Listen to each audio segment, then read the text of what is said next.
মাঝ আকাশে দুই হেলিকপ্টারের মধ্যে সংঘর্ষের ঘটনায় নিহত হয়েছেন দুই পাইলট। রোববার যুক্তরাষ্ট্রের নিউ জার্সির একটি শহরের আকাশে এ দুর্ঘটনা ঘটে। হ্যামিল্টন পুলিশের দেয়া তথ্য অনুযায়ী দুইজন পাইলটের নাম কেন্থ এল কির্শ এবং মাইকেল গ্রিনবার্গ। দুজনেই নিউ জার্সির বাসিন্দা বলে জানিয়েছে বিবিসি।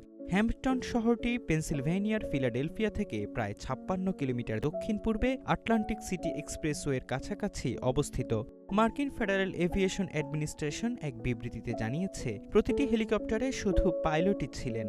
সংস্থাটি আরও জানিয়েছে, সংঘর্ষের কারণ অনুসন্ধানে একটি ফেডারেল তদন্ত কমিশন গঠন করা হবে। রোববার পুলিশ জানায়, হেলিকপ্টারগুলোর একটি মাটিতে আছড়ে পড়ার সময় সেটিতে আগুন লেগে গিয়েছিল। মার্কিন ন্যাশনাল ট্রান্সপোর্টেশন সেফটি বোর্ড জানিয়েছে, দুর্ঘটনায় জড়িত হেলিকপ্টারগুলো ছিল এনস্ট্রম 280C হেলিকপ্টার এবং এনস্ট্রম F-28A হেলিকপ্টার।